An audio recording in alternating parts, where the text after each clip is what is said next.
Yeah, it is recording. Beautiful.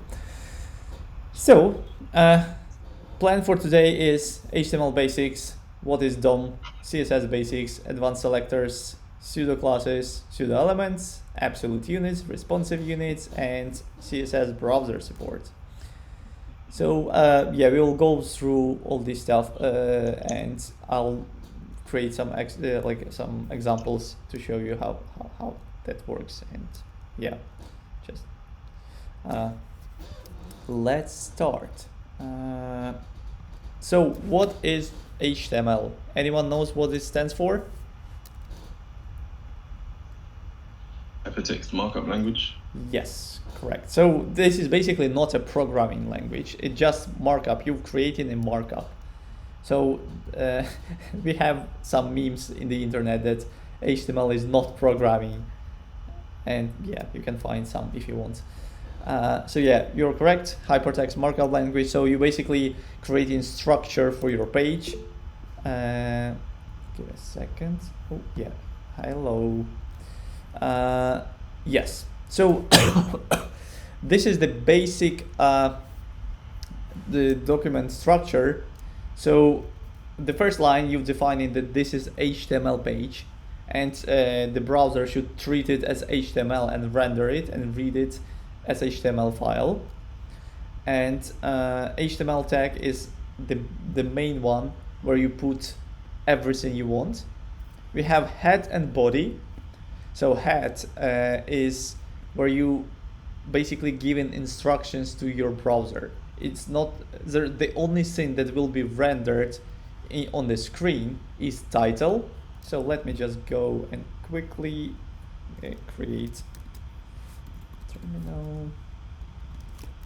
Yes, code here lesson.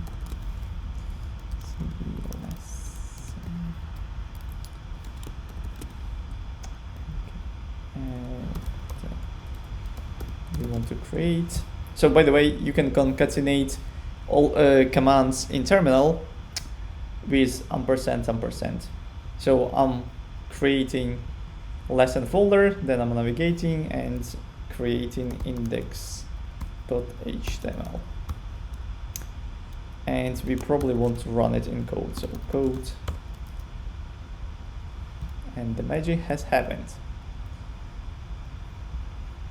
This is pretty useful. Okay. Still, Sorry, I don't think you're sharing the right screen. really? Yes. Yeah, I don't think we can see anything. Oh my gosh. The magic happened, but we didn't see. Yeah, at least I've recorded. Give me a second. Stop presentation and entire screen. This one. Can you see slides now? Can you? Yeah. Yes. Yeah, okay, finally. Sorry. Yeah, so let me just then do it again. All right, CD and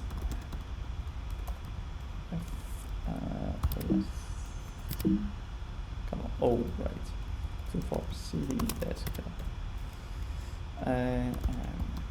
Full lesson. So I'm on my desktop, and if I run mkdir lesson, so I'm creating folder lesson, so make direction, and after that I want to navigate to this folder and create a file index.html and open my code in this folder, so which is VS Code means. And as you can see, we just created a folder with a file and open this folder in my VS Code. Let me also open this file in browser.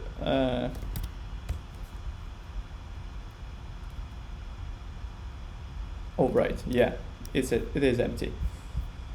Okay, so I hope that you all saw already that with exclamation mark, and when you hit tab, you will have your basic HTML, the basic structure. So exclamation mark and tab. And you have, when we refresh the page, come on, can we? What's going on?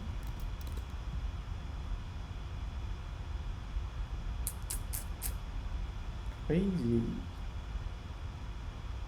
Why it doesn't work? Let me just reveal in Finder. Right. Yeah, okay. So now it is working. So we have document, right? And this is what I just said, that the only thing that you will see from the head on the viewport, on your screen, is just a title. So we can have dummy title. And if you go back, refresh the page, we have a dummy title here.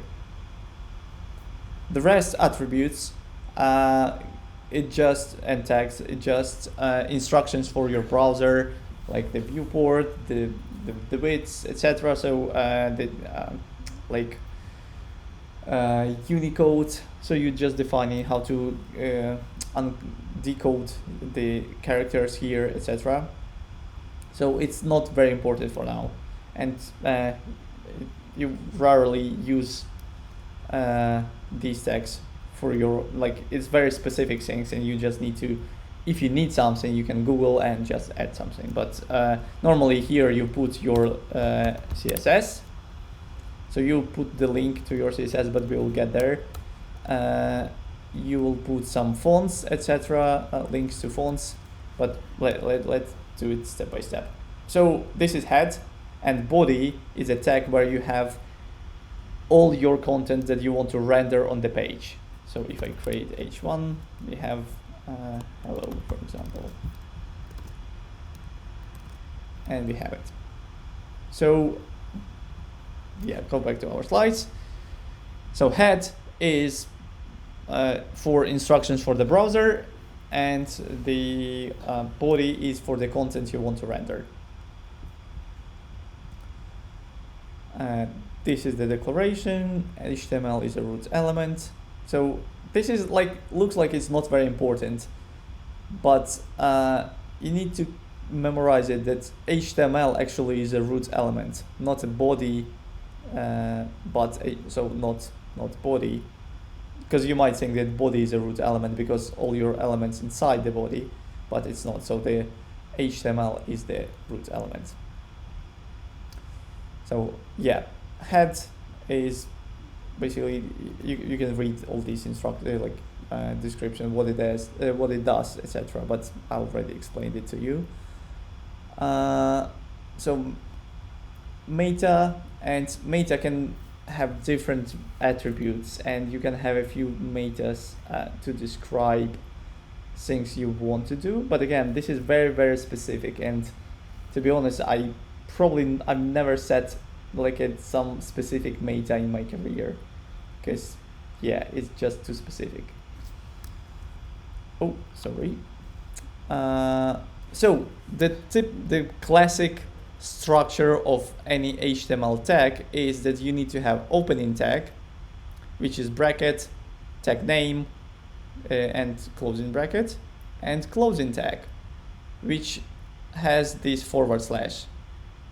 So this is like a default element structure. And I think we lost the slides again. Okay, so what do you see now? Just the video. Just us. Really? Yeah. Oh my god, it's just failing for some reason. Give me a sec. Okay, I'm back. Entire screen. The browser doing some funny stuff. Can you see slides?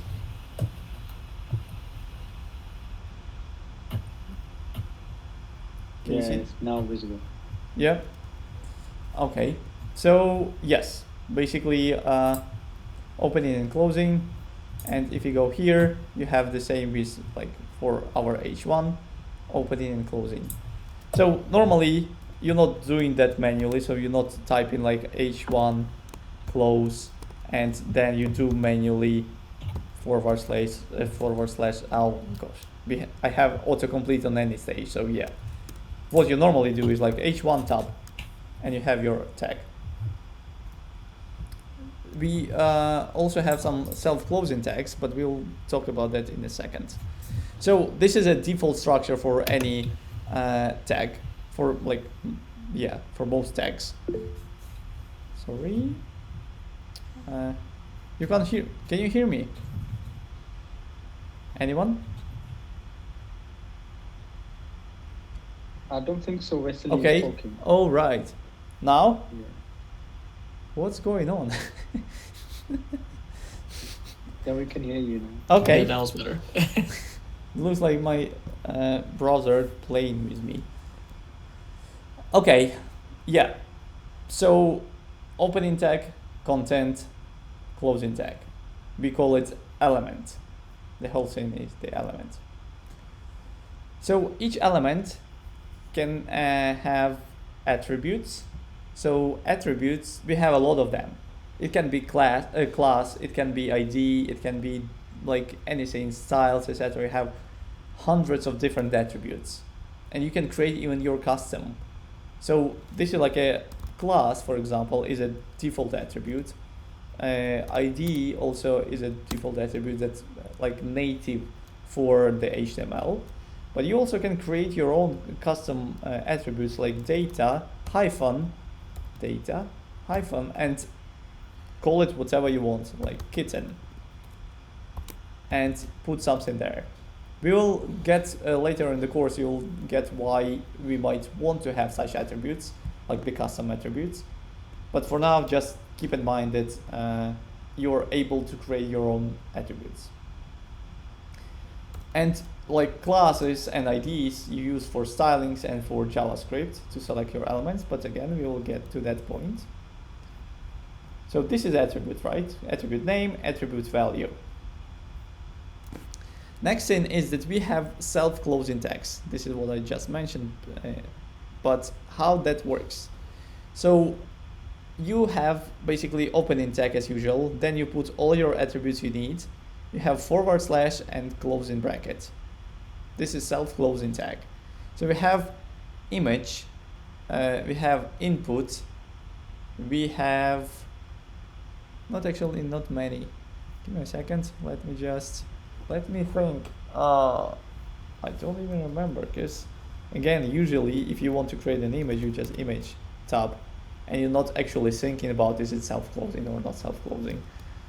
But yeah, let me actually Google for that, because I literally don't remember. Self-closing tags, HTML.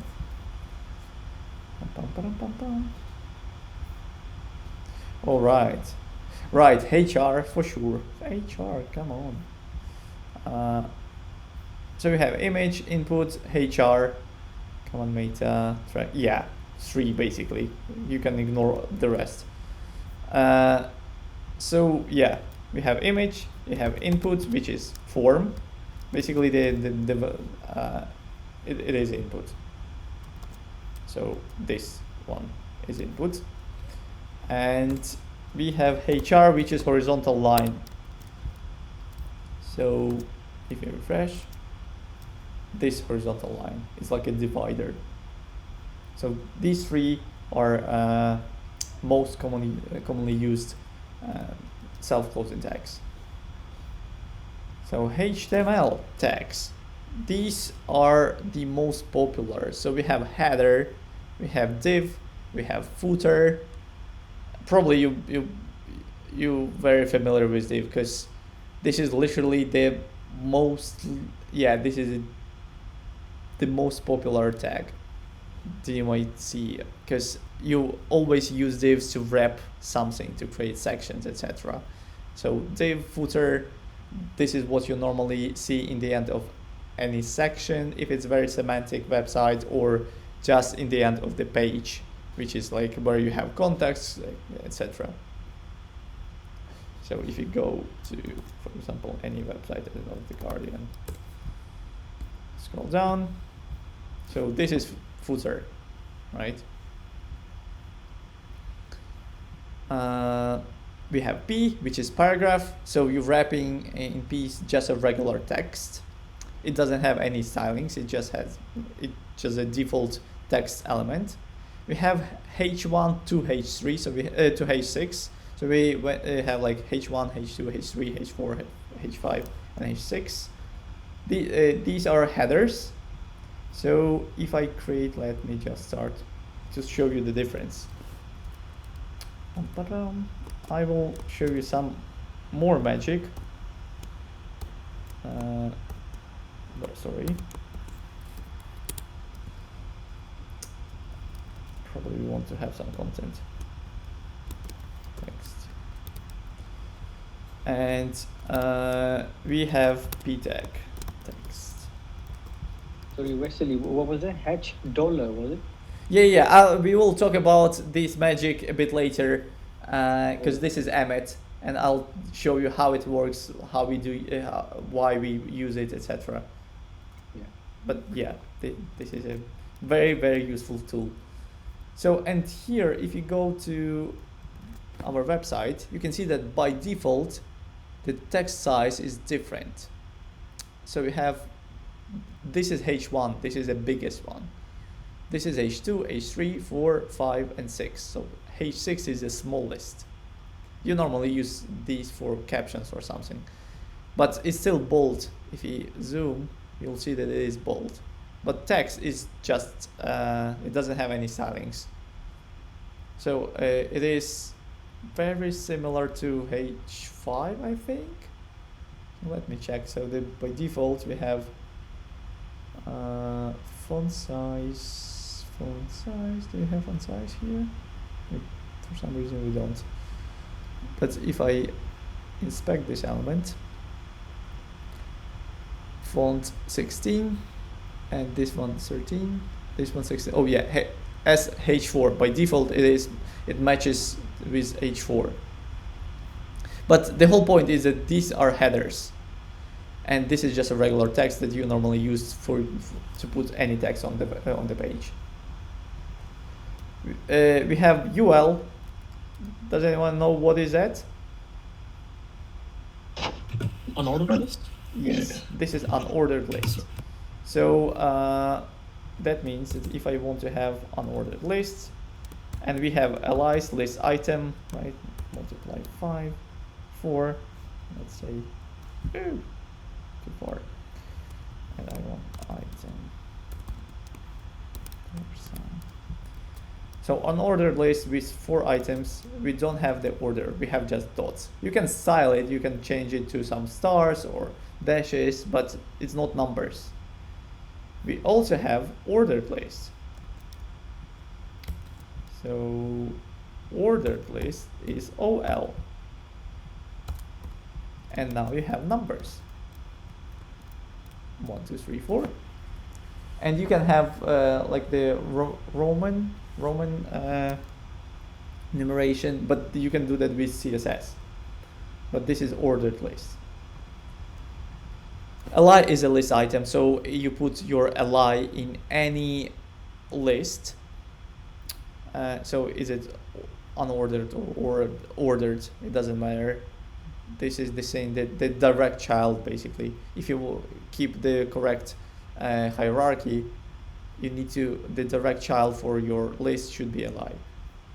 You can put something, you can put P, you will not break HTML, but sometimes you actually need to, you want to do something like P just to have a title or something for the list.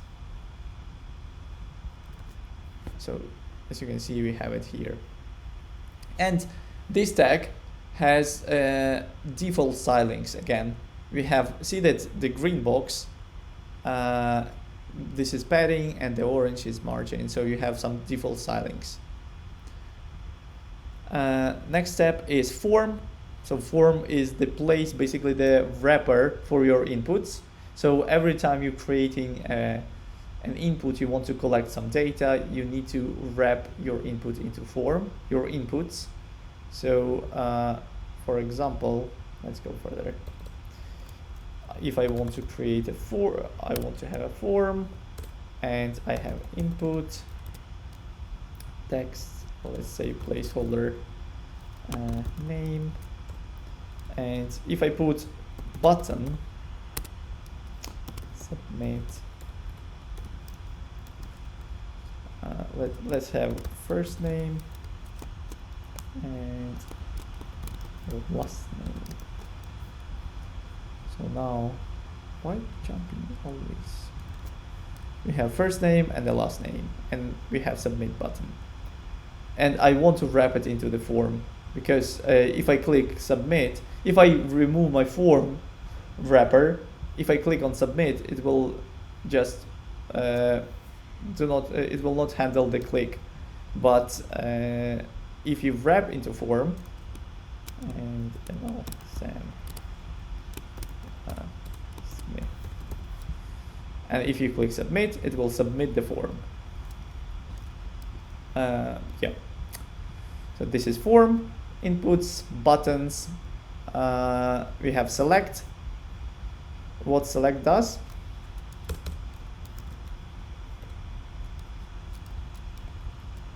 Anyone?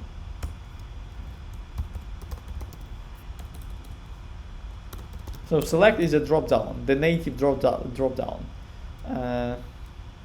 Again, this is a very painful option.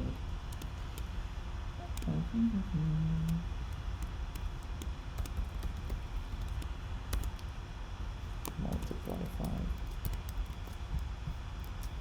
5. And if you go here, refresh, and this is a native drop down, right? And we will get to the point, but sometimes you want to style it. So this is not very stylable. This is just, it used the default stylings. So sometimes you want to fake it to this select and create your custom one with unordered list and style it as a drop down. But this one, if you open this select on your phone, that will use on iPhones, for example, you will have this like a pop-up from down below your screen, because the browser will understand that this is select, and you can scroll, and you will use the native engine of your operation system. But if you create the drop down with UL, your browser and your mobile phone will not understand that.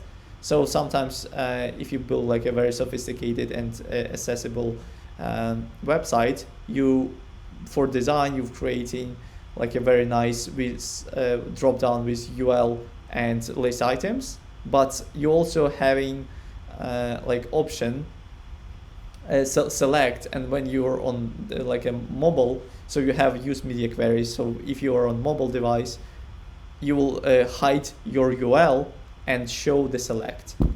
So this is how normally like you build in these responsive selects, because eventually it's not very nice, right? If you have a well-designed website and you have this select, it's not like it doesn't fit.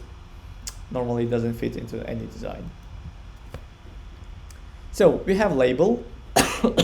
Label is actually pretty good tag, because so here, for example, I have my two inputs. If I put, for example, I want to have some labels for it. If I create p tag and like first name, right, and I want to have last name, save, refresh. So we have first name and the last name, but it does nothing. It doesn't know about existing of this element. It's just a separate element. It's not linked to our input. But if I change it to label, give a second.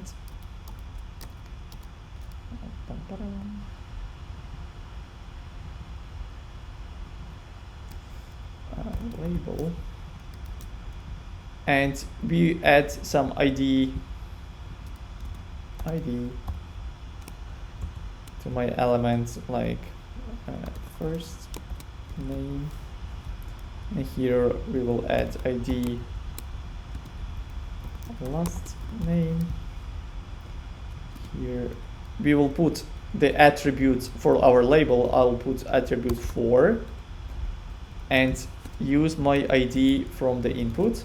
So now it's these two are linked, and here is the same for last name. So if I click on my element on my last name, I'm focusing on the input, right? And it doesn't matter where it is on the page. If I put my label here, refresh my page, so my label is here, right? But if I click on that, it's still focusing on my input. So now these two are linked. And if you navigate, yeah, so if you can jump between them, but when you click, it is focusing. So keep that in mind. We have A, which is very, very popular tag, and this is anchor. That means that with anchor, you can you can use you can go to external links like https google.com, and let's say Google. Refresh. So if I click on this one, I will go to Google, right? But sometimes we will talk about this like specific attributes, but you can open, when you click, you can open on an external window or external page as a tab, separate tab. You can navigate in within your page. So if I have, for example, we don't have enough height, let me just change the view. So I'll put some anchor, and I want to navigate to my input. Let me put it back. I want to navigate to my first name. So you need to use ID. And here you put in as for CSS hashtag and first name. We'll get to CSS in a second. And now, if I refresh my page, if I click to Google, it will jump to my input. See, it is focusing on my input. Click, and you jump in there. So this is how you can imitate, if you have a landing page, you can imitate this internal scroll between elements and within your within the page. Cool. And the span is just if you want to have a select some part of your text without breaking the line, because it is inline element. We will get to the point what is inline elements and block elements, but the point is that, for example, if I have something like my title, and I want to style my word my separately from my title. So I want to create a wrapper for it. And if I use p tag, for example, we will get two lines. We have my and we have title, because p tag is a block element. So as you can see, my takes the full width of the parent. But span is inline element. It takes the width of the content. So now that will be in one line, but I still can separately style my element, my right? So this is span. Any questions about tags?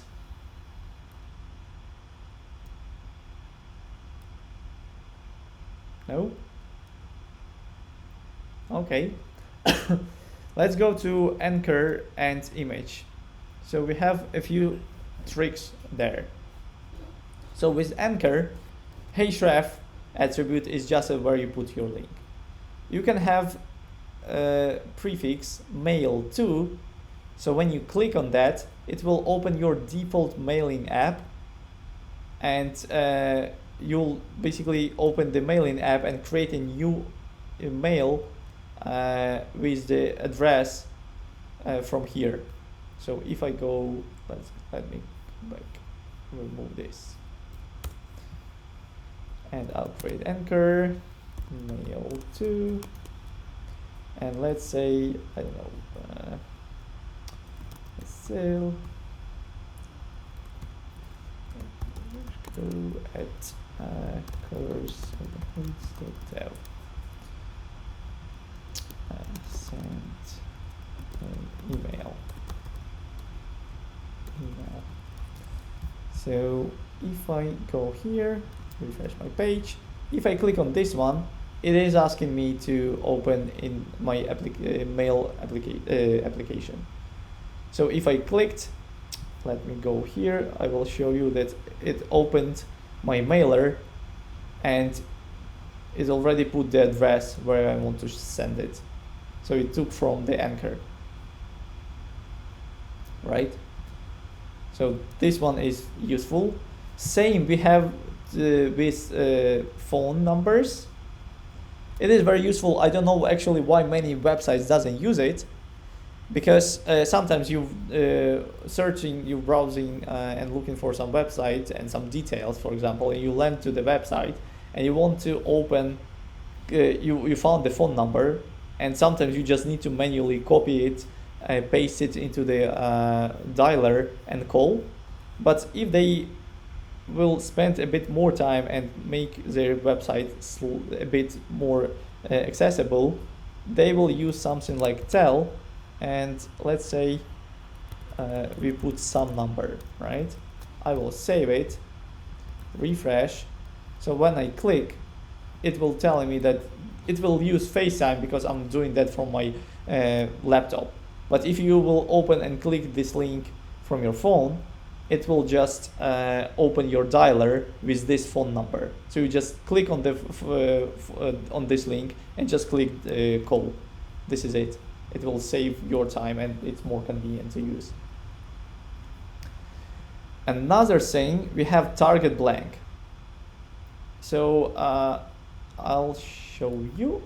So what it means that remember the example with our let's just google.com with our Google, right? And I don't want to close my current page. I just want to navigate to a new one. So that is why you set in target underscore blank. And that means that you want to open that in a new tab. So if I click on this link, all right, yeah, I definitely need to put my HTTP. Yes, probably. But you got the point. So when I click, it will jump and open on a new tab. So I can close and still keep my page open. We also have download. So download normally for PDFs. Let me just search for some PDF. PDF. Download.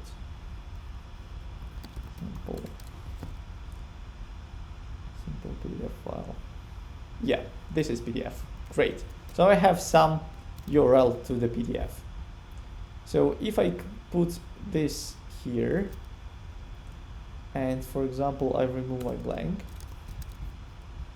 refresh, click on that, I'm opening the file, right? But I don't want to open, I want to download it. So I can add download attribute, and that should be true, I think. You can do just this, download, refresh, and when I click, okay, I done something wrong. Why did I do that? Did they change the behavior? They might change some behavior, but maybe I'm just doing something wrong. Okay, let's do target. Maybe it requires target. I'm not doing that every day. Target blank. maybe you need both for this download. So if I click, no. That's odd. Give me a second. A download.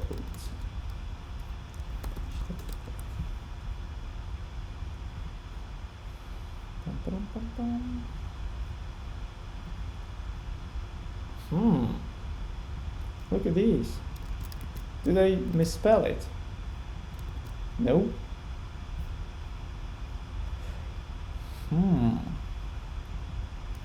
Give it a second. Click on the link. Yeah, looks okay. That's odd. Specific. Yeah, so you can define this file name. Let's actually try. But it shouldn't be random PDF.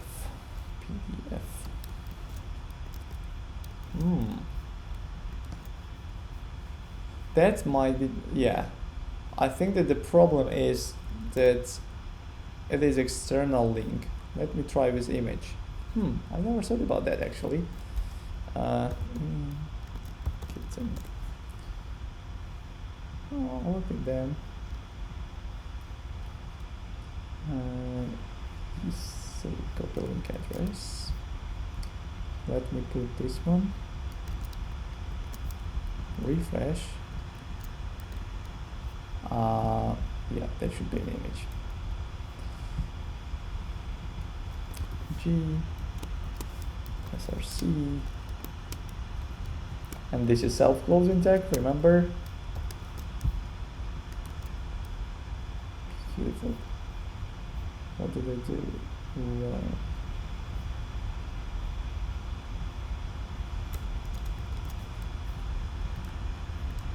This one is my kitten.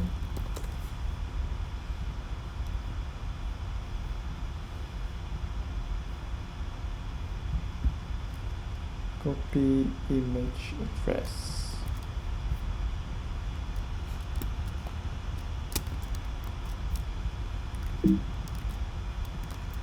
Yes. So if I click, it won't download. Super crazy. Should it be enter? So enter href. I'm almost lost. Anchor image. So click. Yeah, I think that the Chrome changed the behavior of download for some reason, because you're supposed to download. That's odd. I'm pretty sure that it was. Oh, let me check. Maybe this is my Brave. No, it's not Brave. Okay, yeah, I think that they changed the behavior. Sorry for that. Okay, and the title. Title is when you hover on something, you will see some description. So title means that for now, if I go to my website and hover on the link, I have nothing, right? But if I add title, we will have something like kitten image. So refresh, hover, and I have kitten image as a title. So that might be useful as well. For images, we have source attribute, which is a default one. So if you want to have image, you always have source, and you defining the source for the image. But you can have source set, which where you can define multiple sources for different images, for different sizes. And why it is very helpful, this is very useful for like a browser optimization and device optimization. Because, for example, you have a 4K image the great image, the perfect quality, and you don't want to load this image on the mobile device only because you might have a shitty internet, and you don't want to, your user shouldn't wait like a minute until you load this 4K, and they will never benefit from that because they have a small screen. So you can define that if my screen size is 320, I want to load the same image but with lower resolution. And if it's slightly bigger screen, I can load medium size, and the same for the big size. So you can use source as a default URL. So for your 4K image. So this is browser optimizations, and it is very important for SEO because they ranking your website on accessibilities and how optimize it is it. Sorry. So yes, give me a second. Forms. This is a big topic, to be honest, because inputs, we have a lot of different types of inputs. We have text, number, password, email, checkbox, and radio. We also have date, color, file, and hidden. And let me just open the, I should have, give me a second. Examples.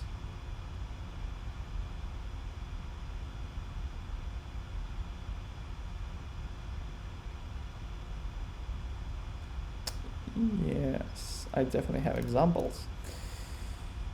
Give me a second, please. Finder.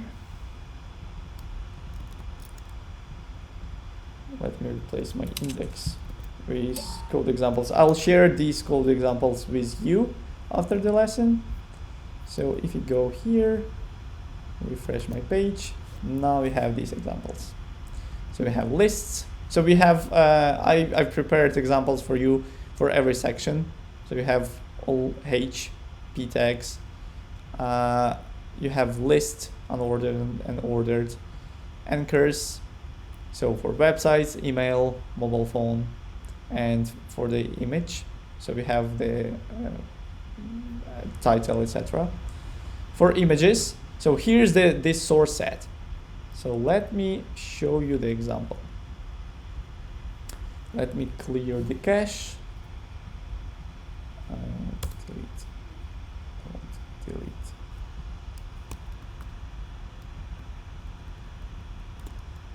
So if I start expanding, it is already cached. Why I can't clear my application? Shouldn't be cached. Hard reload. Yes, beautiful. So we have this small image. I've used different images just to show you that it is actually changing, but normally you use the same image with different quality. So for small screen, I have one image. For slightly bigger screen, I use different width properties, so we might have something else. And you have different image, and you going up, and for the big screen, we have 3 same images. But this is a 3 ways of implementation. I'll show you it here. Let me just save images. I want to show you in CSS. CSS. Image. Oh right, not CSS. Sorry. Here. So we have one way of doing that is image and source set. So I'm defining just in source set. Another way is to create picture tag and create source. And the third way is to create different sources and use image as a default one. The difference is in their behavior. So we got to the point, when you go up, behavior is the same. But if you go down, you might see that here we already have the small image again. And if you go down, down, down, we get the smallest image, but not for these. So why is that? So the point is that if you already loaded the biggest image, there is no point to load a small image because you're just wasting resources, right? So if you started from small screen, you have a lot of reasons to load the smallest image, right? So let me just, because you want to save your traffic. And if you go to the bigger screen, you load in medium image, and you've eventually loaded the biggest one. But if you already have the biggest one, there is no point to go down because you spent your resources. And if you have the biggest one and go to down and start loading medium and small, you're basically wasting your resources and traffic. So it's just 3 different behaviors. Yep. It is actually, it is very advanced, and I bet that very few front-end developers know about that. You might organize a test and ask some of your friends if you have front-end developers. Just ask them about how to load different image sizes for different resolutions. Great. Oh, what it does? Sorry. Next step. So forms.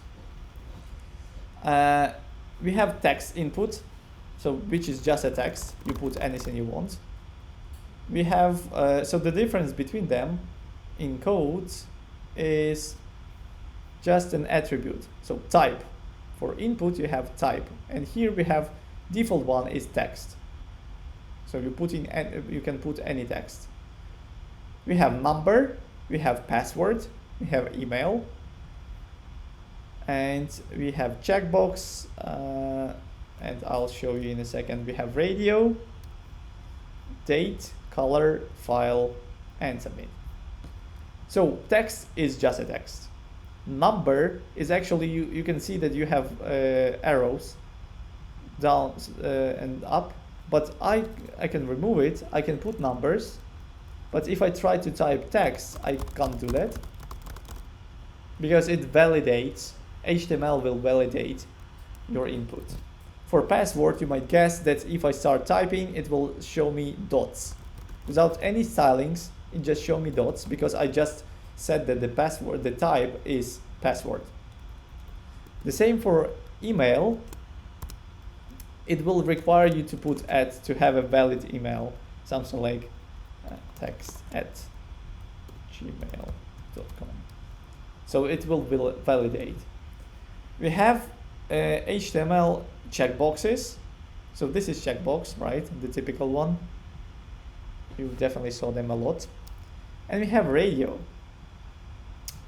So the problem with radio, this is a gotcha that you need to keep in mind, that if we remove name, so we have just 2 radios. Refresh the page. If we have just 2 radios, and if I click on one and I want to click on the second one, I want to switch, but I'm not switching, I'm just selecting another one. So that is why you want to have this name, you want to use the same name to link them and explain to your browser that you want to have selection between them because they are from one thing, right? So now, because I have name, the same name, I can switch between them. Another thing is our calendar.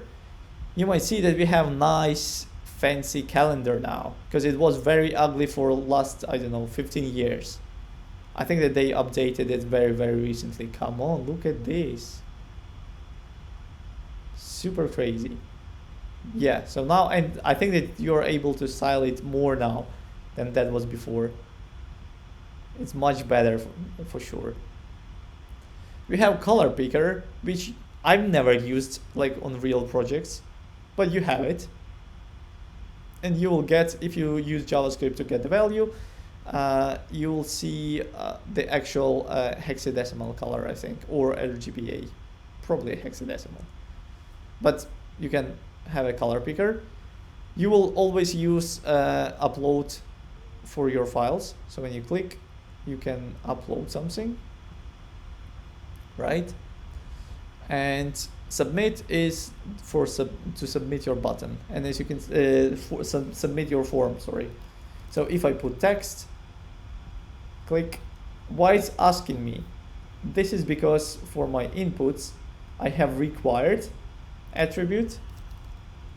If you want, you need to put required if that is required field. So keep that in mind. And yes, I think this is it for forms. The next stop is box model.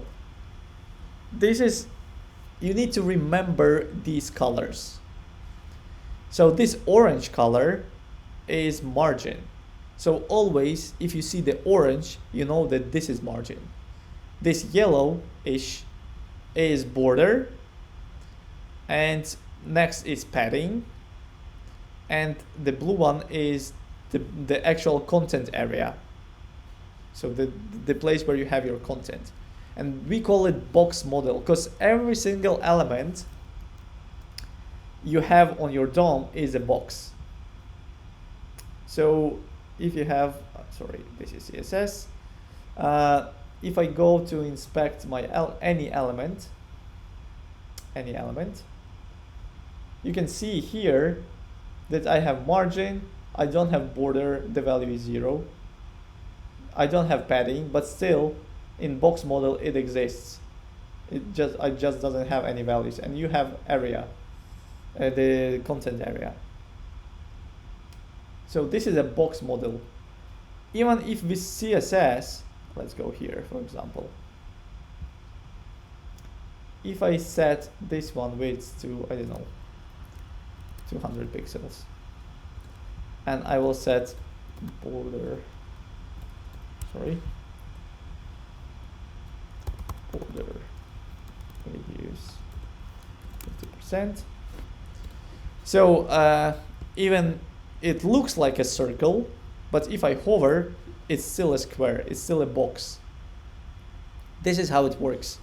So everything is a box. It doesn't mean how, it doesn't matter how it looks and rendered, has been rendered on the page, because eventually it is a box. And you need to understand that. Okay. So the difference between block elements and inline elements. This is important one. So block elements takes, they take full width of the parent element. I want to just repeat that, full width of the parent element, not the page, not the some other element, just the parent. So the parent is a limit. On the other hand, we have inline elements, and they take just a width of the content. So if you add more characters, it will become slightly bigger. And here, regardless the content, it will take the full width. So if we have here, let me just create some example quickly. Here on forms form. So if I put div, and here if I create p, hello, and span, hello. So p is a block element, span is an inline element. So we have two elements, right?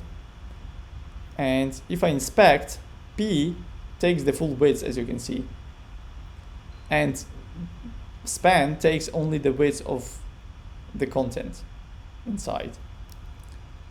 And to prove that it takes the parent, not the page, I will set here, I will do it here.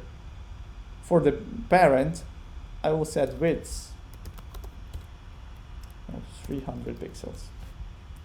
So now the div, as you can see, takes the blue area has 300 pixels, so the content area is 300 pixels. And we have the margin on the right, which takes the rest of the section. Because again, div is a block element. So now my P takes the full width of the parent, which is 300 pixels, and span still takes the space for the content inside. Yeah. You can change the state, and you can set with CSS, you can set for your span, for example, you can set a display and set block, and that will behave as P, as a block element. You can redefine it, but normally you don't really want to do this. Just use the relevant tag, and this is it. So we have two things that you need to remember with inline elements. To inline elements, you can't apply the next stylings. This is height. So because they are based on the width and height of the content, you can't set with CSS height and width, and you can't define margin top and bottom. You still can do that for left and right, but not for top and bottom. Yeah. We have a very nice, somebody created like a periodic table of HTML elements. We have a link here. I'll share everything with you. And yes, so you can play with them and see what each does. Let's move to the DOM. So DOM is a document object model,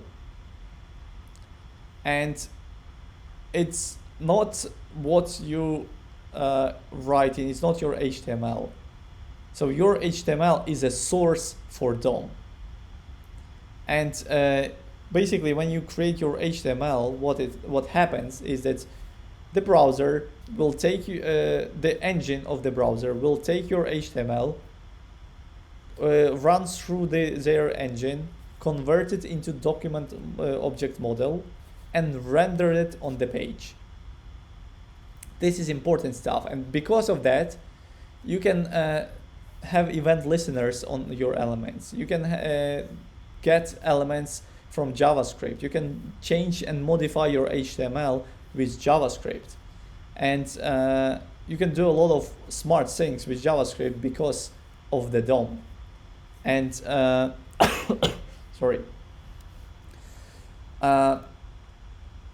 Yes, so DOM is basically, it's creating a model, and here's how it works basically. Document, and if you have HTML tag, you have a, like in objects, we'll get with JavaScript, we'll get to the point where we will talk about objects, but you have a property HTML, and the value is another object which has property head and body, and this body has two more properties, anchor and h1, and h1 has property my header, for example, which is text.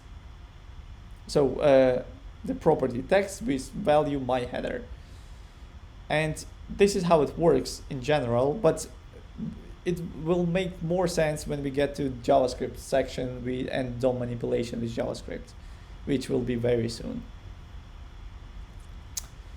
The only trick that as a proof that it works, that the browser not rendering your HTML, is that I want to show it here.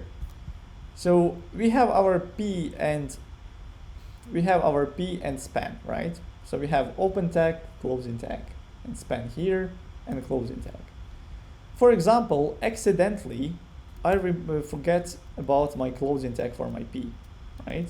So I put my P text and forgot about closing tag. It's hard to do that now because you have autocomplete everywhere, but still, for example, you did it. You maybe accidentally remove it. And if I refresh the page, open div, you can see that browser tried to guess how do you want to create your element, and it took the text, put your span, and closed the P after your span. It created this closing tag. It tried to guess what you meant, and as you can see, it's not always guessing right. So be careful with your closing tags. Just keep the correct structure for your page.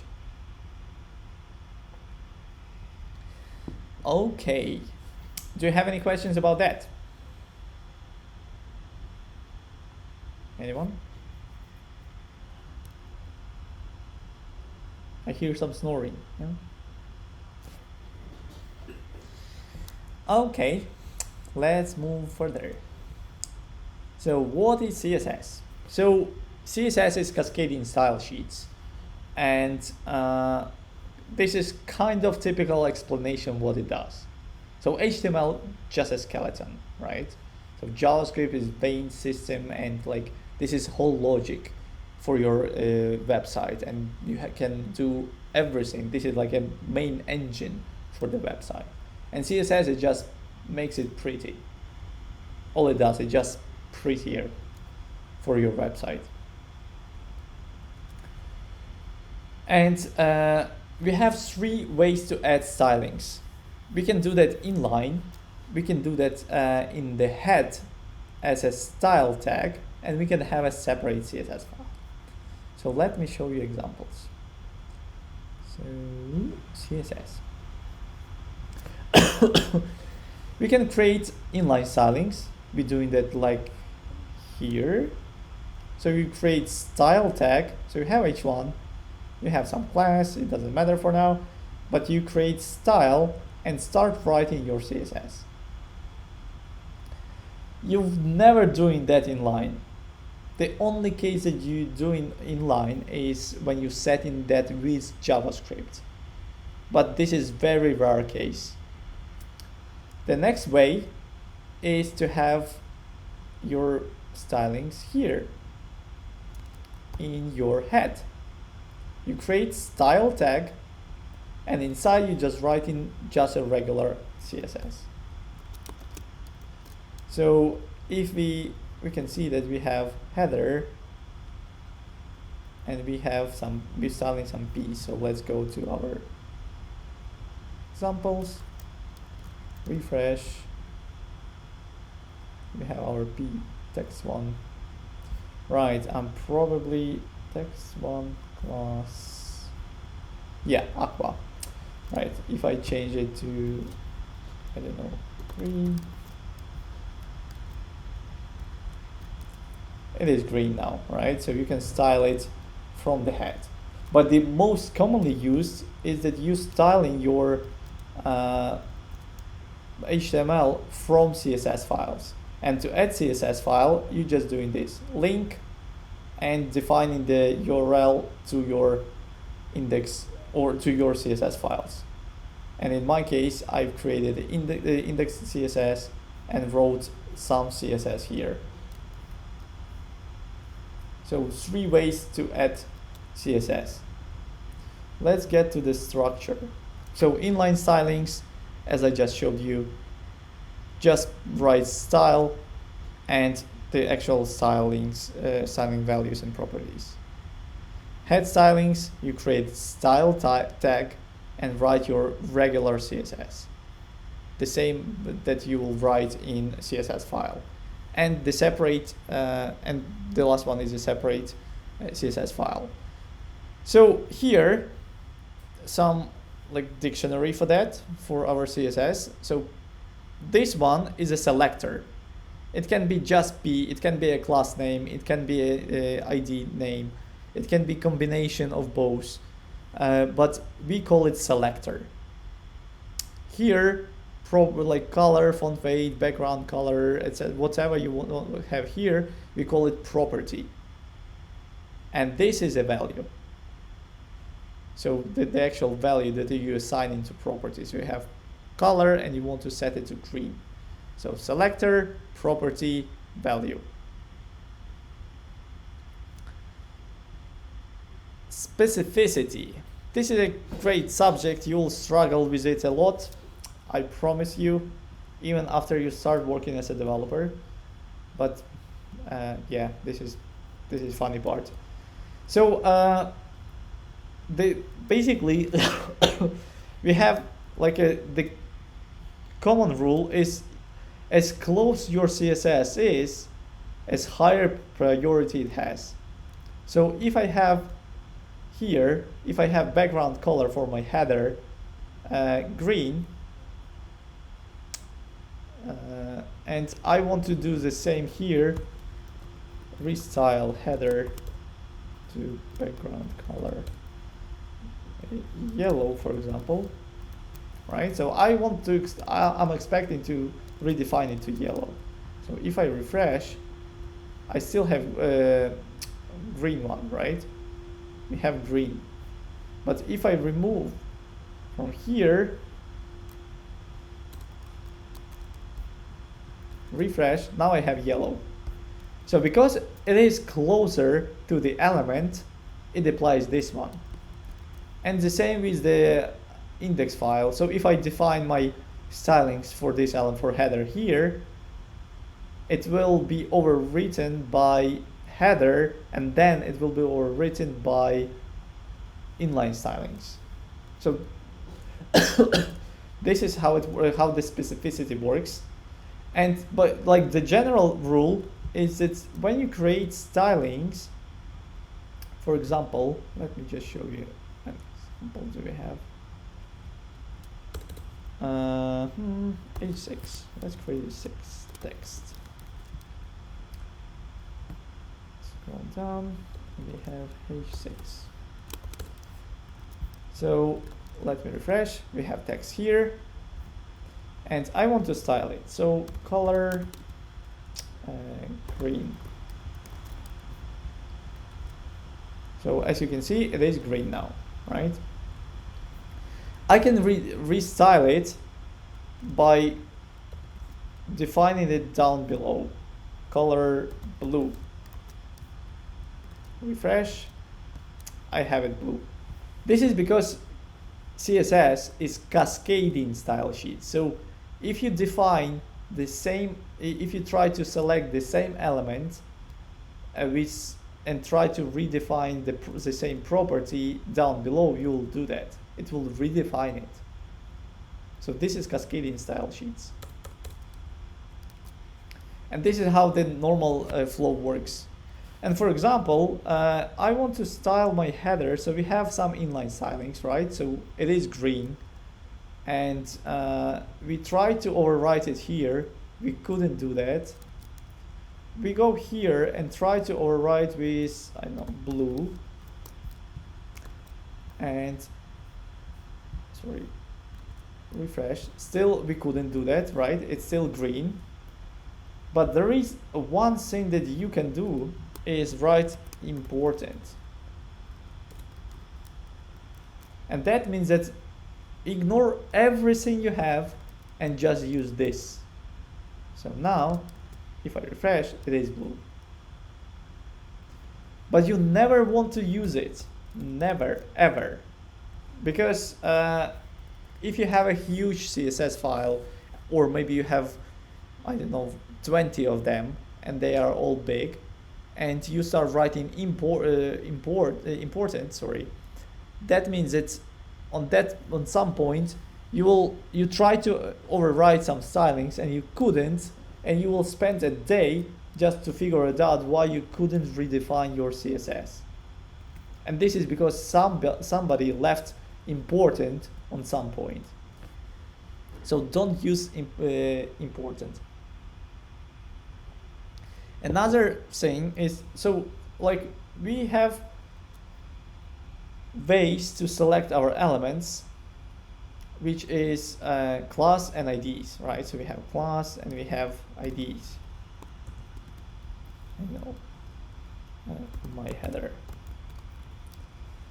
So ID has higher priority than class. So if I try in my CSS file, if I try to style my header with this ID, and try to restyle it with class, I will have my ID stylings because it has just higher priority than class.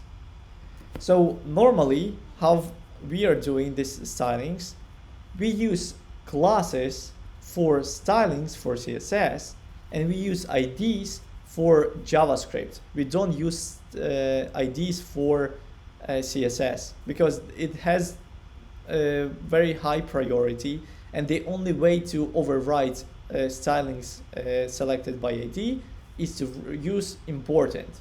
And because you don't use your important, because you won't, that means that you can't use IDs because there is nothing you can beat with this ID. So just don't use IDs for CSS. If you want to style it, use classes.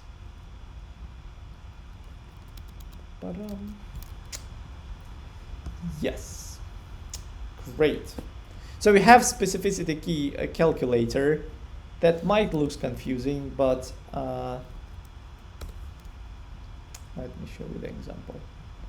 Here we can see that you can have p tag with class my p, and you have like 100. Sorry, you have 11. 100 you will have with ID. So you have the category 1 here in this third category. So like 101. But it's not beating. So if you have ID, for example here, might be, and if you have 10 classes, I don't know, so 10 classes, you will not beat 11 classes. You will not beat your ID. It doesn't matter how many classes you have for this element, because you can have multiple classes for the element, like header and test, and you just put space between them and you have multiple classes. So you will never beat. Again, just repeating myself, don't use IDs for stylings. Never.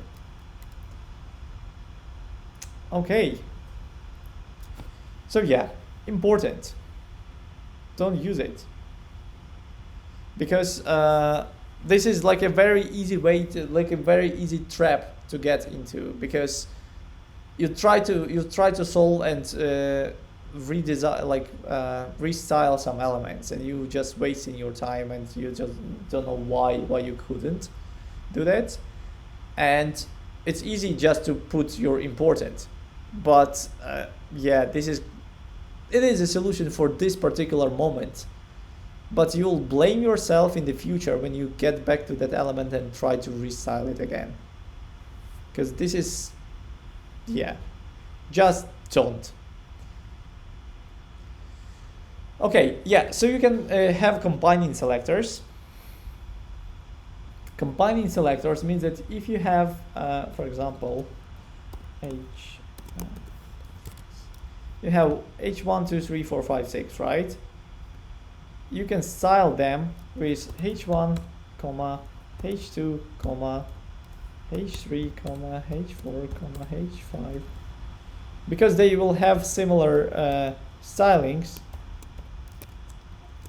You can color, I don't know, green, right? So you styling all these elements with color green. So you can do that. We will get to concatenation as well in a second, I think. So we can combine elements.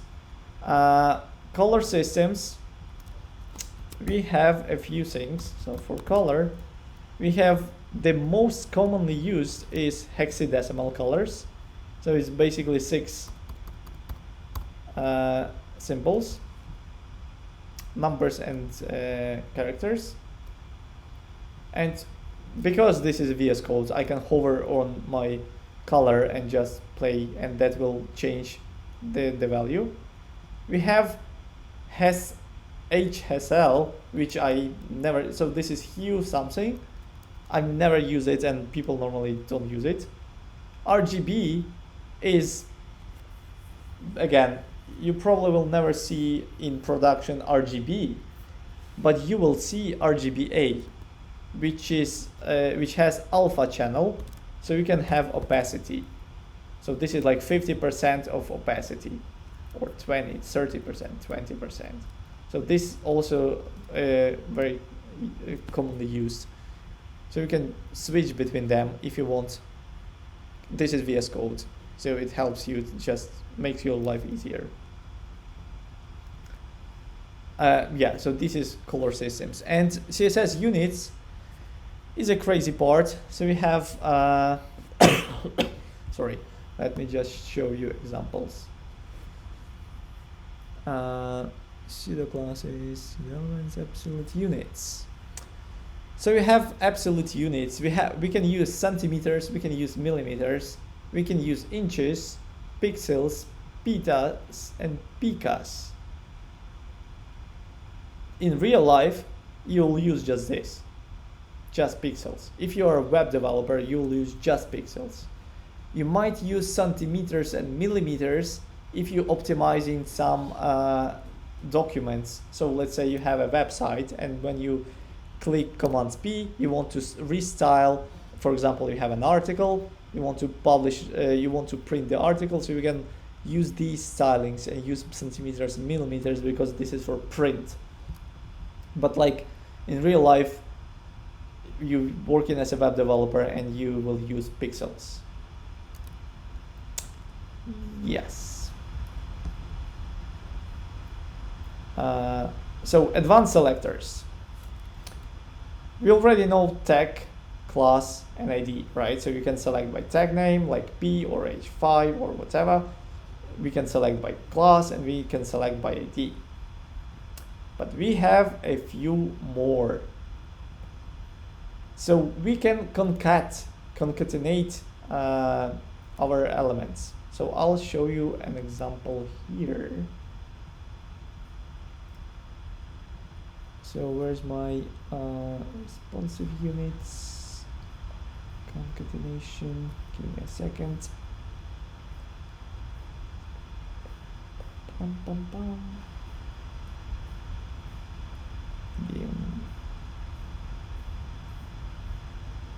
Concatenation, right. So we have title, which is blue in our case. I believe that this is the one, advanced selectors. So yeah, so we have a title. This is the first text, and we make it blue, right? So we have a blue. But we have we have medium, the next one, which is has font size 20 pixels. So let's refresh.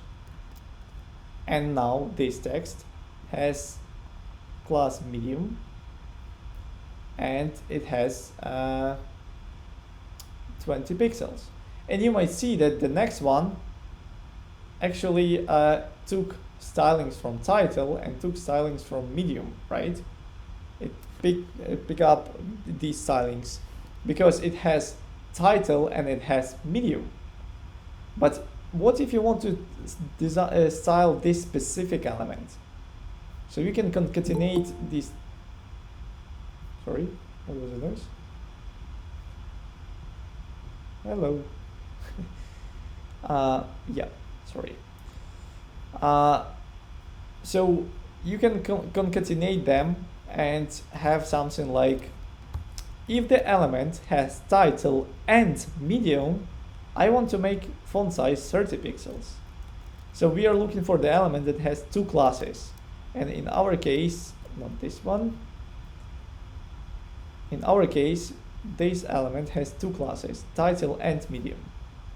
So now if you refresh, we have bigger text, just this one.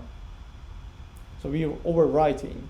As you can see here, it crossed because of your overwriting with two classes.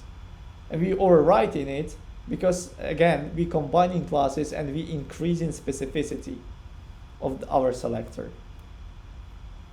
That is why it overwrites the previous stylings. Okay, nested stylings. So we have nested text class, and we have some nested wrapper and nested text here. So we have a few elements, and I want to style them. So I'm saying that I want to, for the nested text, I have font size 30 pixels, but for nested text that is inside nested wrapper, so we use space. I want to set background color and border radius and padding. And here you can see that nested text, it has just font size, but this one has font size and has extra stylings, right? So it has, it inherits, let me just show you, it inherits from nested text, plus it has its own. And this is because it is inside. And if I try take this element out from my div, it just lost its stylings because now it's not inside nested wrapper. But if I put it back, it has. So to select nested elements, you write space between two selectors. So this is a parent and this is a child. Yeah, I already showed you how to select multiple things. So you just use comma and styling them. This one is a direct parent. So we have a parent. Let me show you the example. We have parent, element with class parent, and we have p tag, and then we have some div, and inside this div we have a p tag. So with this selector, you're saying that that should be a direct child. And if you go here, as you can see, we're selecting the first one because it's direct child, but not the second one because it's wrapped into the div. You need to remember that, but you will not use it every day for sure. It's because normally classes is more than enough to select your element, but sometimes you still need to do that. And you need to remember that you have ability, and what you will do eventually, you will remember that you have ability to select the direct child, and you will just Google direct child selector CSS and you'll get the answer immediately. You just need to remember that you can do that. So placed immediately after, that means that we have element and we want to select the very next one. And in our case, we have stylings, background pink, border, and padding. So here we have our first. Let me just select and you will see in my terminal. So as you can see, this is element, and we have plus for this one. So we are selecting our immediately element plus p, so the very next one after this one, after the immediately element. And we're selecting it and styling it. So you use plus. Again, this is very, very rarely used, but you need to know that you're able to do that. Preceding, so tilde, I probably never used it in real life, but that means that you have, again, the following elements. So in the same level, you're selecting elements in the same level. So you're not selecting this one, but following elements. And as you can see that these basically you're selecting siblings. Then siblings that go in next after that element. And you're selecting this piece. We also have, we go to the math part of selectors. You can select by attributes. So you can select by, so equals, you will select to strict equals to text 1. This is crazy part. And here, this first tag, if you inspect it, you'll see that, sorry, where is Yeah, data text equals to text1, right? So we're not selecting the second one, we're selecting the first one. Next section is tilde, which means that select all elements where attribute name contains text. So here, because it contains text, we are selecting the first one. It is case sensitive. So because it's capital, we're not selecting this one. But if I change it to lowercase, now we're selecting the second one as well. So it is case sensitive. So tilde. Next one is, do you know how we call this symbol? Anyone?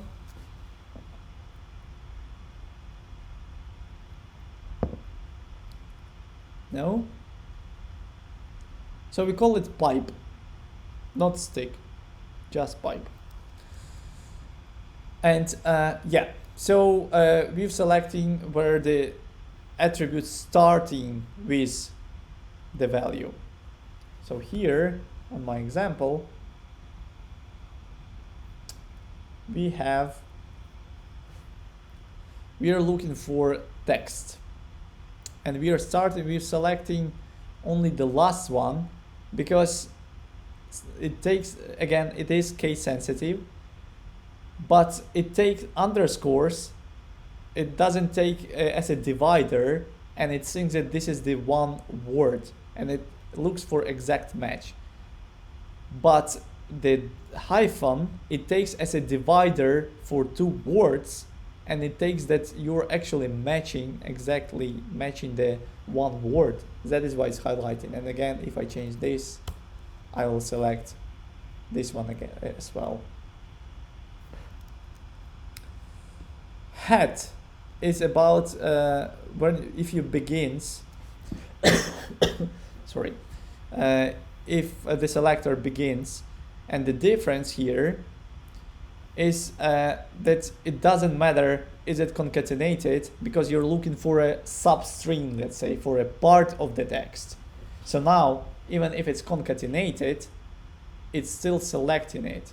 And even if I change it to this, it's still selecting it, because we are looking for substring, for a part of the selector, not the exact word, separate word, I mean. So hat. $sign.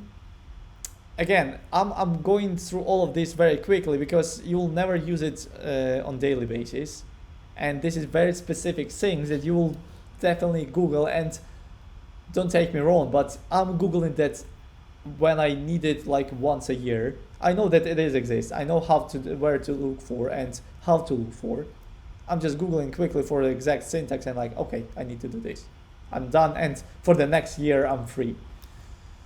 And yeah, so that is why we're going just quickly through that. We use $sign to look for ending, and this is actually very useful for when you have anchors, and these anchors lead to files. So the example is PDF. So you can select, I'll show you that here. Give me a second. Where is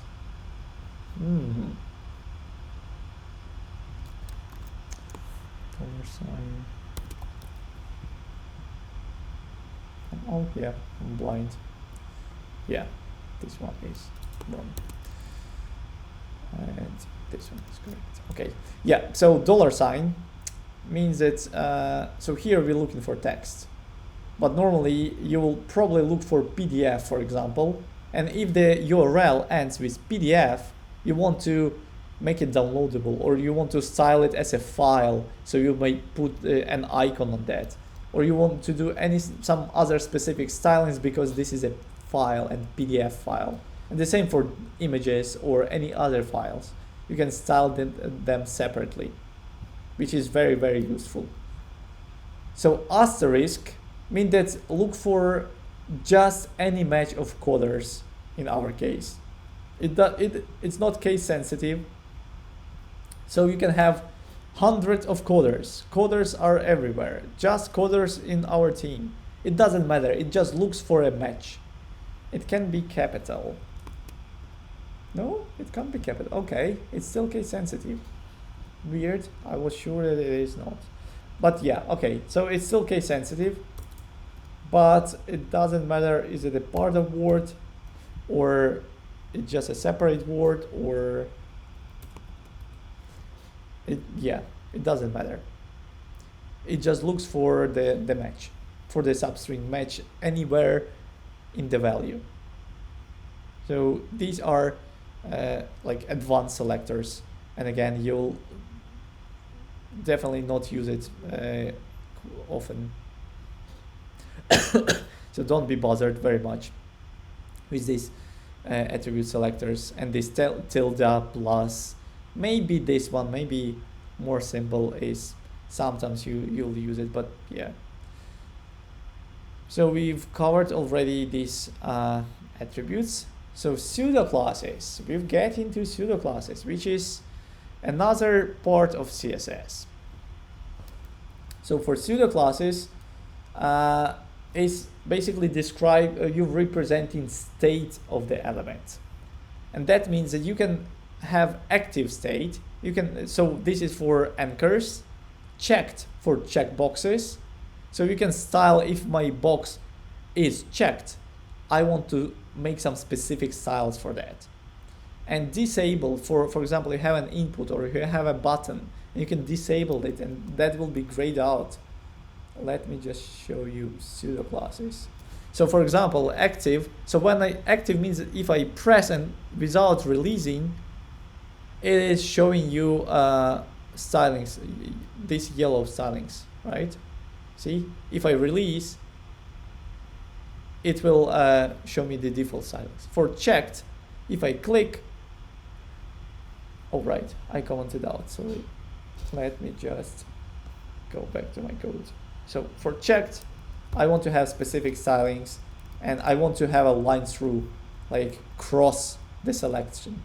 For example, you have a check like to-do list, and if I click, I'm crossing the item, right?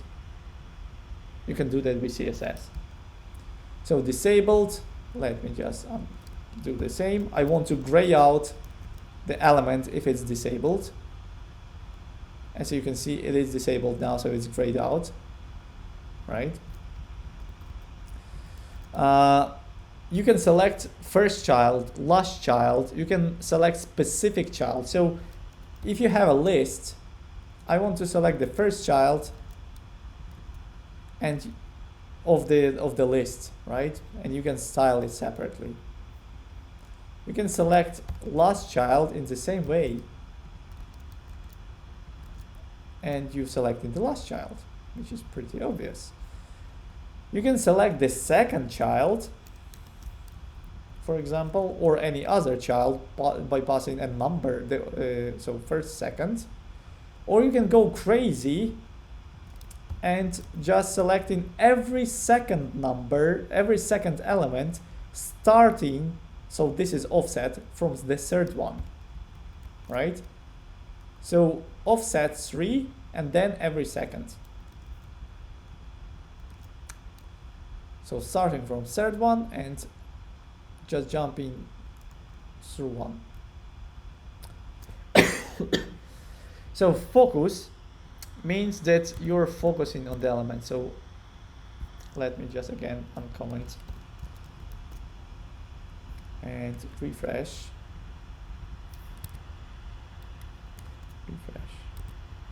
So see that I'm focusing with tab and it has the outline, the blue outline, but now it changed the color because I said that if I'm focusing on the element, that should be that should has color green. And you can do whatever, any stylings. You can make it smaller, bigger, etc. It doesn't matter. Just applying stylings. So you can have hover, right? Oh, sorry. You can add color. So when I hover on the element, it changed the color, right? But I can do pointer, for example. I have a link, I have an anchor, for example, and I want to, when I hovering, I want to have a pointer like this. So I'll show my user that it is clickable, and my user can click on that, not just an arrow or something. Okay, so visited, again, I want to grayed out. That means that I have a link. So for now, it is blue, but if I go to this link and I'll come back to my page, so we go into Wall Street Journal. If I go back to my page, now it's grayed out, right? Because you're showing your users that it is this link has been visited by the user. So these are pseudo classes, and we have pseudo elements as well. You know that CSS is crazy. And then a few days ago we had a conversation, and we basically we were joking that CSS ruins many lives, because JavaScript is kind of understandable and you get the programming, but CSS is a complete different world. And I like that. And I feel like I'm the only person who likes CSS, but yeah. Okay. So yeah, we have active, check, disable, first line, first child, last child, end child. Focus has actually is working, so it's not CSS4 anymore. So you can specify that this element has class or has attributes or has something, or not, which means that you select in the, for example, li, which has not class some like, I don't know, big or something. So you can be very specific, and visit it, that we already discussed. Pseudo elements.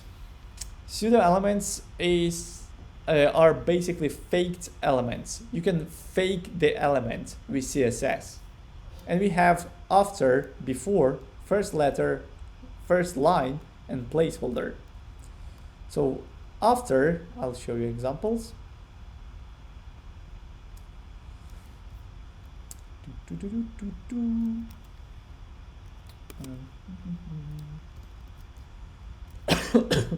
Sorry.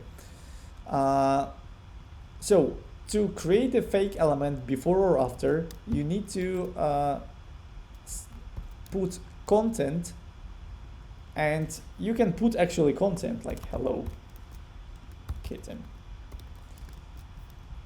Let me refresh, and we don't have height, right? We probably need height. I don't know, 20 pixels.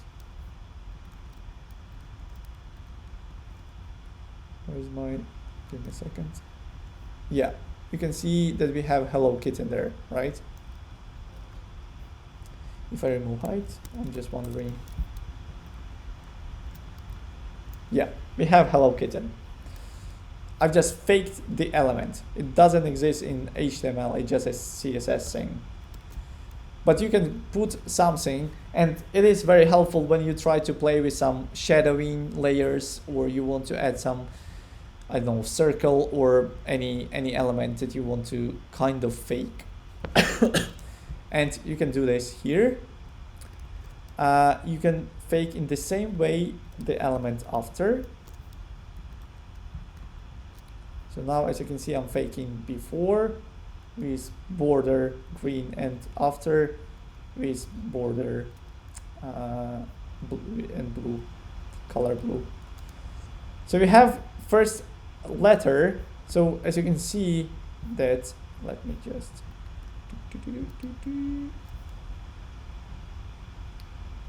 first letter pseudo elements. Wait a second, why we're not selecting the first letter? Right, is it because that might be because we have our pseudo elements here. Yes, so you can select the first letter. That's helpful for publishers. In my job, I've never used it, but yeah, just nice to know. and we can have select first line. It is actually smart. So you have select in first line, and it doesn't matter if you resize in the window, only first line will be styled, right? So also, I've never used it in production, but keep that in mind. And the placeholder. So our inputs can have these placeholders, right? And if I refresh my page, I can style my placeholder. I can make it nicer or change the font size, font style, font family, color, whatever I want. So placeholder. Yes. Sorry. Next thing, actually, it's not a home exercise, but I strongly recommend you to play this game. Here you'll practice your selectors. So the whole game is about selecting elements. And what you're doing is you need to target the jumping elements. And in our case, we have 2 jumping plates. So I want to select both plates. Any recommendations how to do that? Come on, don't sleep. How to select both plates?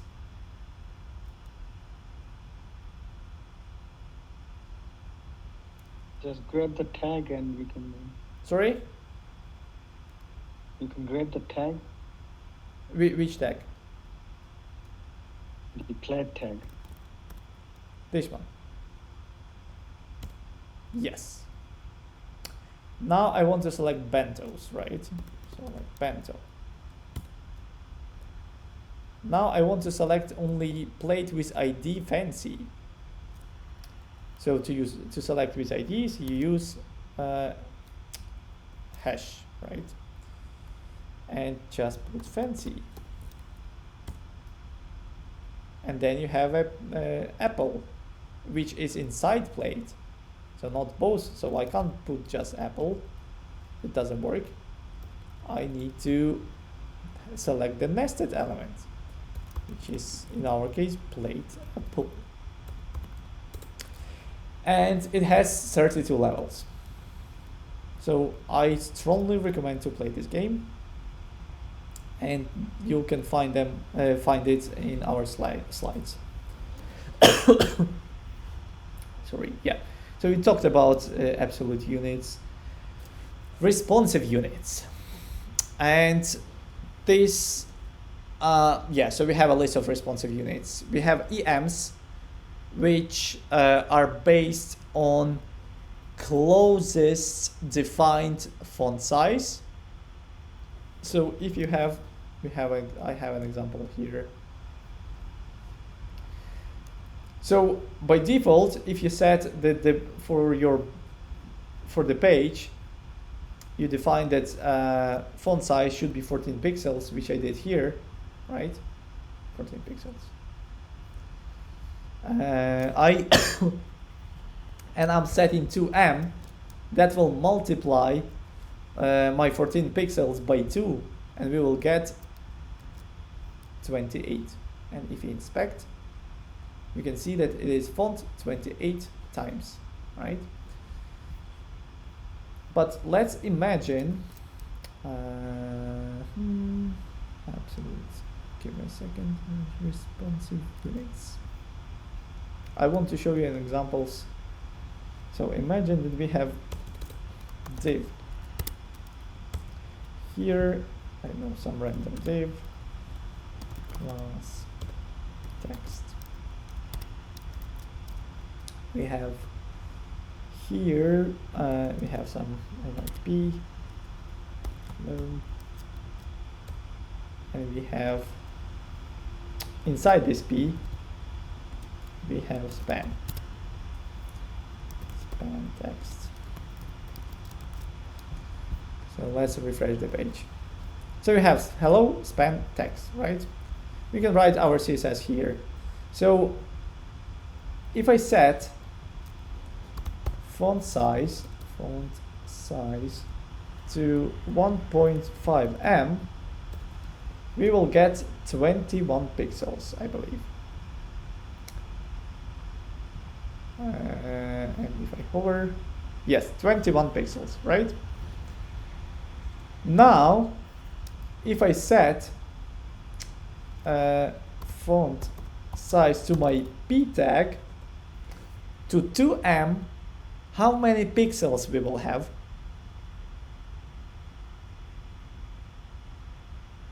So now we have 21 because the div has 1.5 em. But if I set 2em for my p tag, how many pixels we will have?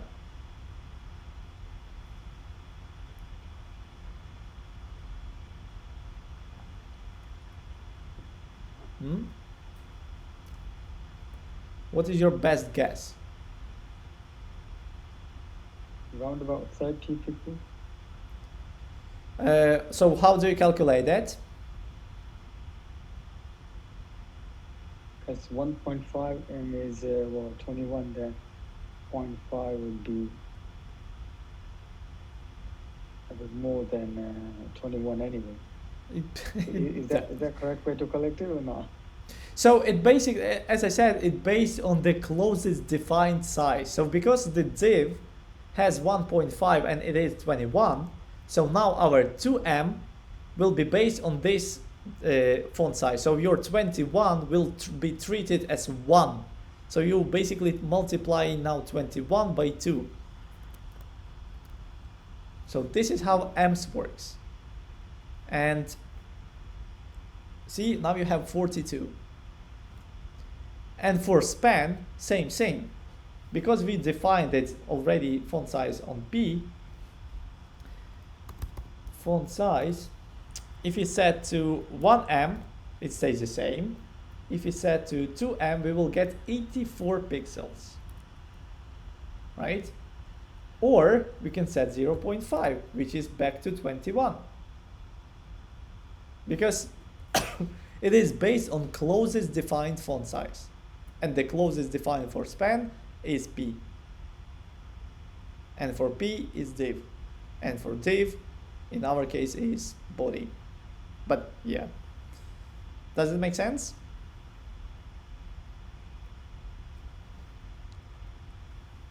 Yes, no, yes, no? Yeah. Okay, yeah, so next stop is X. Never use it, never seen it, and never heard of usage of this X. So this is X height of the current font. Crazy, it even sounds crazy. Yeah, I put it here on the list just to let you know about the existence, but you never use it. The same with CH. This is just crazy. This is based on the width of character 0. I mean, yeah, you will never see that. This is the first and the last time you see this unit. Next one is rem. So rem is kind of M, but it's more predictable. So rem is based on your default font size. So if you set for your HTML so you need to set on the root element, and we remember from the slides from the very beginning that the root element is HTML.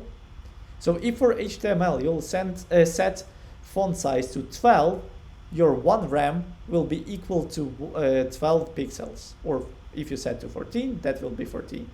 And whenever you use it, even if you define different in multiple levels your rems, it will always be based on one root element font size.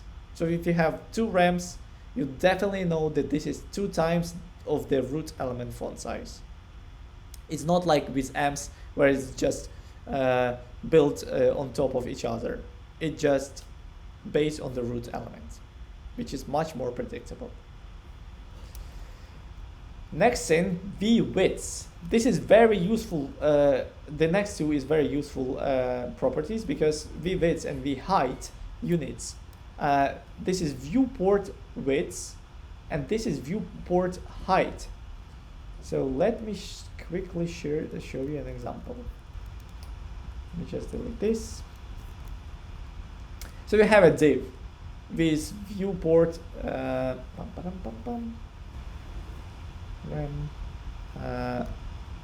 yeah. So I want to define viewport widths. So widths should be 50% basically of my viewport widths, and the height should be 50% of viewport height. And you might guess that these are responsive units, because we always take 50% of the height. So if I resize, it is growing, and the same with height. If I'm resizing, it is growing and shrinking, right? So it is so this is very helpful when you're creating your like a main section on the page, right? So if you go to our website, here we have like 90%, 90 VH, I think, or 80. Let me inspect. Yeah, see that it shrinks but still keeps the same. So we have, yeah, min height 90 VH, right? So 90% of viewport height. So if I start resizing, it's still 90, right? It always takes 90. So these two are very popular. The same with widths. So you take in the you normally do for the main section, you do like min height 100 VH and width 100 VW. And Vmin and Vmax. So Vmin is built on smaller side of your viewport. So that means that if I go here and comment my width and height, so these two, basically I'm creating a square, because both will be based on smaller side. So for example, let me show you. The smaller side now is height. So it takes the 50% of the height. You might see that it is 50% of the height, because it doesn't take into account my navigation. So it has 50%. But if I shrink it, now it based on the widths, right? On the widths, because it's smaller side now.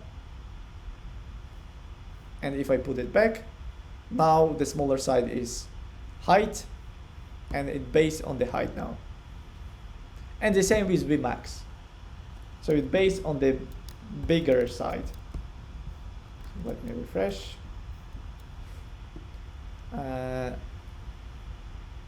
Right. Sorry, that was a wrong square, but yeah, the square here.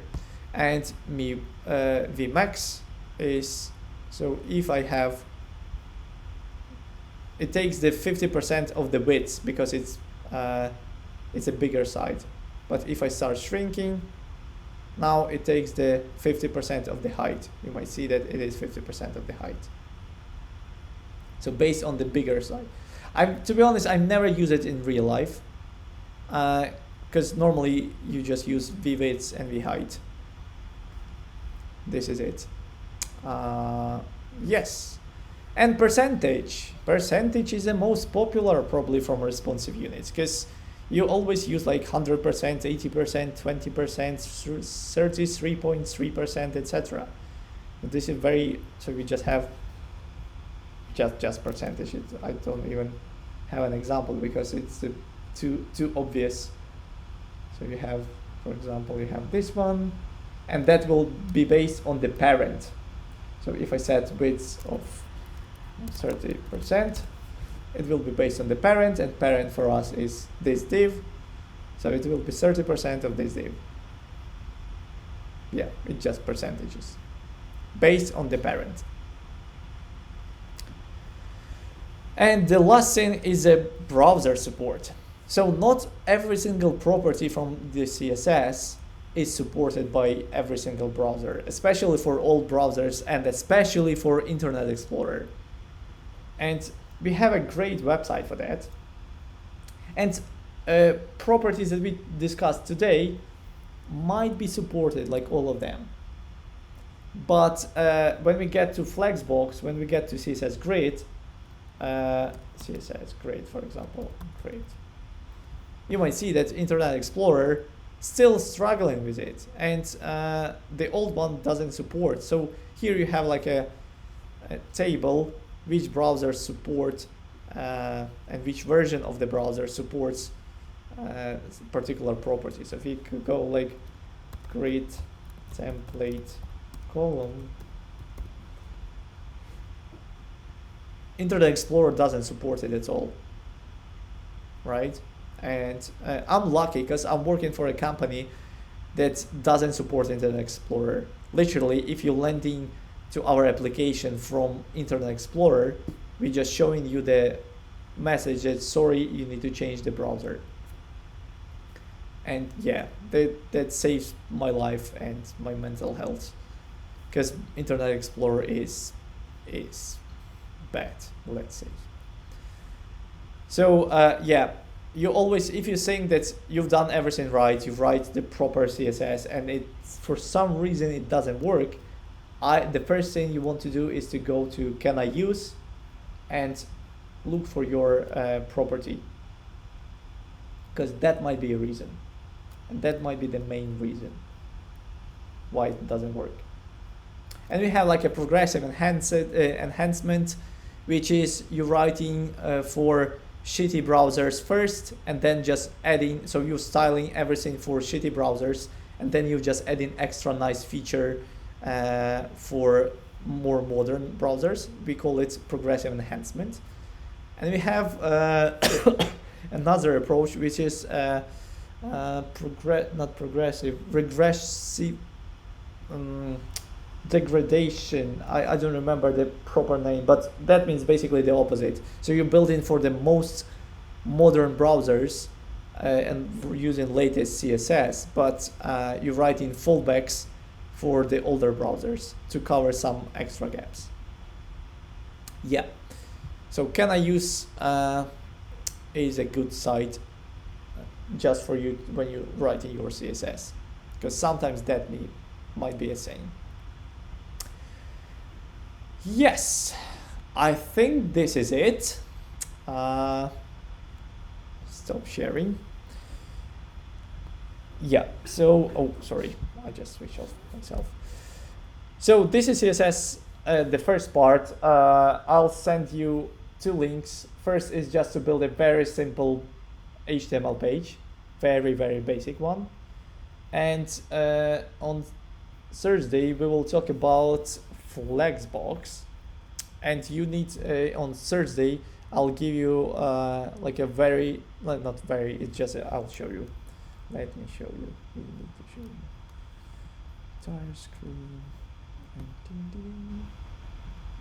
So you'll have the first experience with Figma, I think.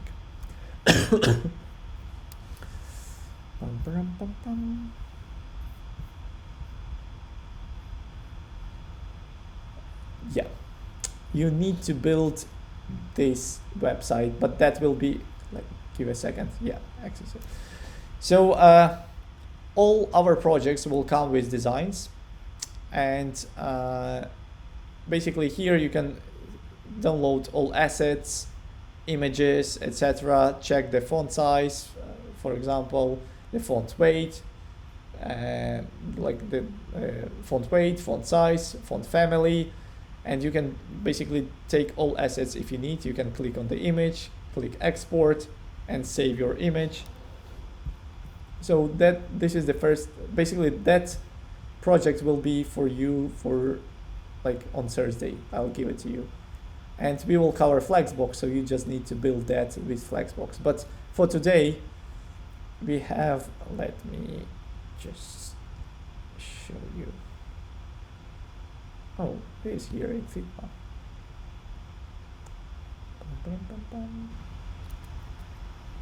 That might be it. Yes, it's just a very simple one. You need to create a semantic website, a semantic web page, which has like H1, probably page 3 or 2, so you just create it. It depends. There is no requirements like which text that should be used, but it just based on like your basic knowledge, you want to create this layout, create the image for full width, have some caption for the image, and have 3 paragraphs. So yes, I think this is it. Do you have any questions? Any questions?